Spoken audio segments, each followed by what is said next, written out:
El Señor esté con vosotros. Lectura del Santo Evangelio según San Lucas. Gloria a ti, Señor.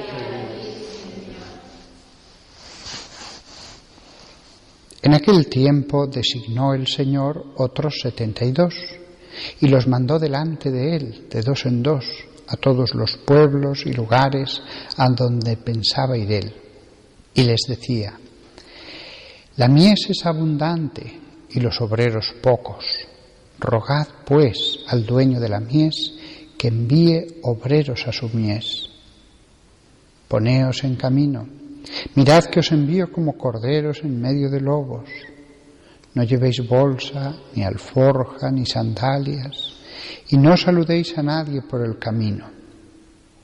Cuando entréis en una casa, decid primero: paz a esta casa. Y si allí hay gente de paz, descansará sobre ellos vuestra paz. Si no, volverá a vosotros. Quedaos en la misma casa, comiendo y bebiendo de lo que tengan, porque el obrero merece su salario. No andéis cambiando de casa en casa. Si entráis en una ciudad y os reciben, comed lo que os pongan, curad a los enfermos que haya en ella, y decidles: el reino de Dios ha llegado a vosotros.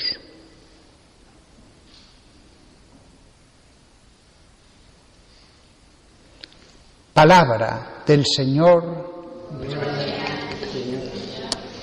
Nostra delicta. Hoy celebramos a San Lucas y sería interesante observar que esos 4 ríos del conocimiento del Hijo de Dios, de las palabras del Hijo de Dios, que riegan los paraísos, que son las almas, un solo Cristo, pero que llega a nosotros a través de un solo Cristo que es como un río, porque en el jardín del Edén dice el Génesis que había un río que surgía del medio de un río que lo regaba, pero que después se dividía en 4 ríos, que ya iban a otras regiones. Pues lo mismo ha pasado con Jesús. Tuvieron la suerte los que estaban en esa época de escuchar a Jesús directamente, sin intermediarios. Pero de Jesús partieron esos 4 ríos que se expanden a otras regiones del espacio. Sus palabras llegaron a Persia, llegaron hasta Italia, en el espacio y en el tiempo. Pero incluso en el espacio, ya los que lo oyeron en la Galia, 40 años después de su resurrección, ya no escucharon directamente a Jesús, escucharon a los que hablaban de Jesús. Después esos 4 ríos se dividen en más ríos, porque uno escuchaba, ayer leí fragmentos de la obra de San Ignacio de Antioquía, y allí está el mensaje de Cristo, pero ya es un río menor.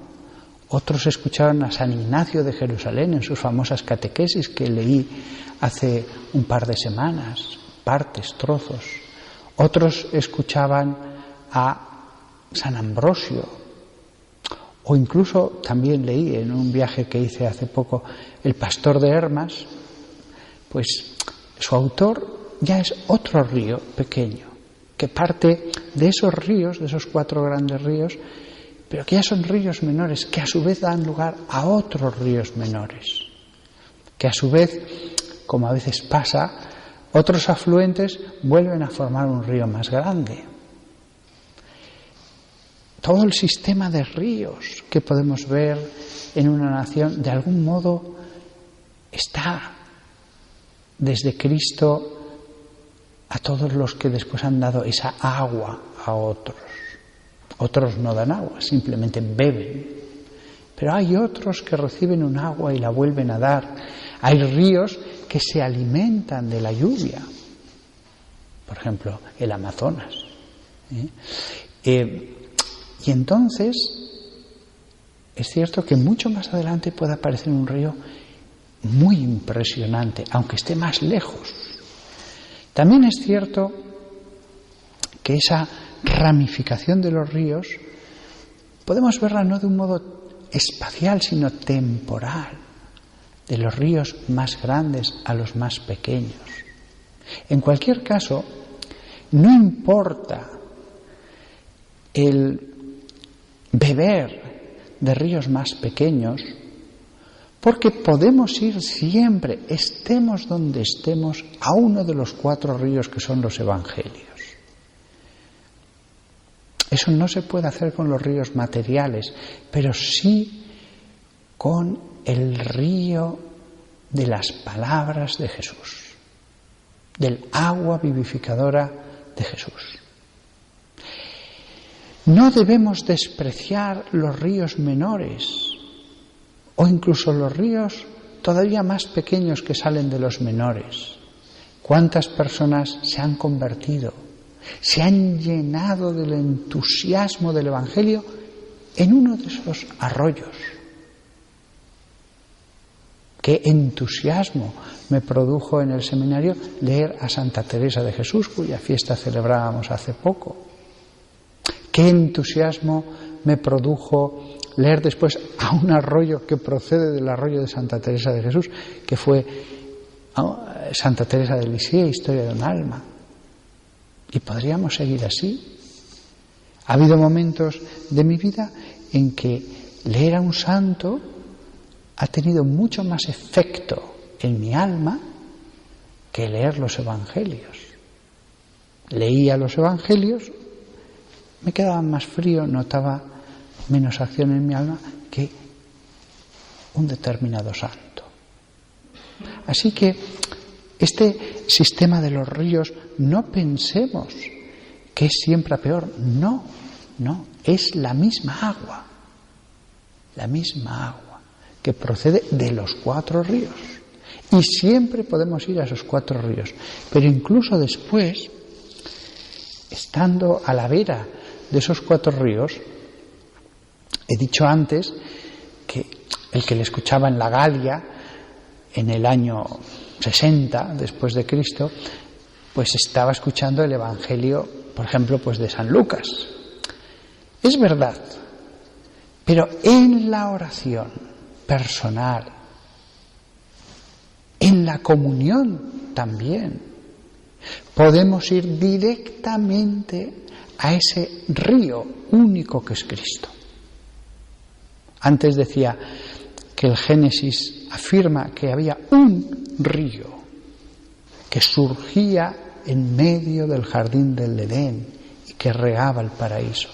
Pues bien, podemos leer a santos, a padres de la Iglesia, podemos leer los 4 evangelios, pero no nos olvidemos, podemos escuchar de un modo inaudible, no material, la misma voz de Cristo al comulgar o al hacer la oración o al hablarle directamente. En la oración uno se pone a hablar a Jesús, se imagina a Jesús y le habla. Jesús puede dar la contestación directamente. O sea, podemos trasladarnos al mismo centro del Edén. El Edén era material, pero este nuevo Edén es espiritual. Fijaos qué grandioso es este sistema hidrográfico. Las aguas vivas que riegan el reino de Dios, partiendo de Jesús, uno, único, irrepetible, una persona, pasando por evangelistas, por santos padres de los primeros siglos de la Iglesia, teólogos, doctores de la Iglesia, místicos, hasta los hombres llenos de Dios del siglo XX que hemos leído y escuchado. Desde este punto de vista, No es despreciable ninguno de los arroyos, ninguno de los regatos de agua en que se dividen los ríos menores e incluso los arroyos. Tan agua vivificadora es la que corre en un reguero de agua que cae en una pared llena de musgo, como he visto tantas veces en el Pirineo, y que uno puede beber de allí, como la que hay en el mismo origen del más grande de los ríos. Incluso, a veces diré una cosa más, con esto acabo. Aunque el agua que sale de Cristo es pura y perfecta, límpida, transparente,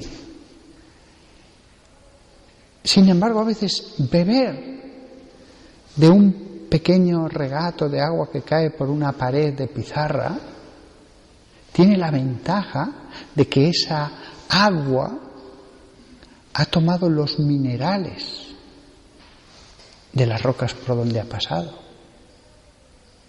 Y así, como es bien sabido, hay manantiales que tienen propiedades, porque ya no es solo el agua, es el agua con esos minerales. Y os aseguro que hay aguas que se sabía desde antiguo. Esta agua es muy buena para el hígado. Esta agua es muy buena para los riñones. Hay aquí en España, lo saben todos los nefrólogos, pues que el agua Solán de Cabras es muy buena para expulsar las piedras. ¿Por qué? No está nada claro. Pero lo cierto es eso. Hay aguas a las que Dios ha dado una característica. Lo mismo pasa con los escritos de algunas personas, aunque no sean santos. Me cambió profundamente muchas cosas para bien en la forma de pensar el librito corto La parábola del hijo pródigo de Neuben, un sacerdote holandés que si ha muerto lo habrá hecho hace no demasiados años. Conocía el Evangelio, pero sus páginas en que explica esa parábola realmente cambian la relación con Dios.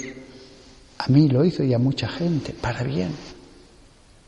Así que los 4 evangelistas, vistos desde ese capítulo del Génesis, nos muestran cómo en realidad cuando Dios está explicando el paraíso, que no es el cielo, lo podemos entender como una inmensa parábola del paraíso en que se convierten tantas almas en esta era en que ya ha aparecido el Mesías. Que todos vosotros os beneficiéis de esas aguas que llenan de vida, de ganas de vivir, de alegría, de fuerza, de energía para atravesar la vida sin la amargura, sin la tristeza, sin la desesperanza de tantos paganos que no son malas personas, pero no tienen esa vida que da esa agua.